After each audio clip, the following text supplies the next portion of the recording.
ମୁଁ ମାରିନି, ସେମାନେ ମଦ ପିଇକି ମରିଗଲେ। ତାହେଲେ ଏଠି ଏତେ ରାତିରେ ଆପଣ କଣ କରୁଥିଲେ? ଜଗିଥିଲି।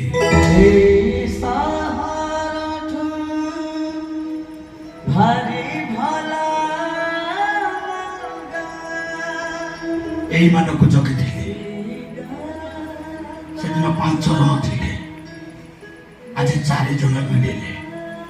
5 ଜଣ ଯାକ ମୋ ନାତୁଣୀ ଫୁଲେଇକି ମାରିଥିଲେ। ସାର୍ ତାହେଲେ ଆପଣ ମଦ ପିଇବାକୁ ଦେଲି, ମଦ ପିଇଲେ।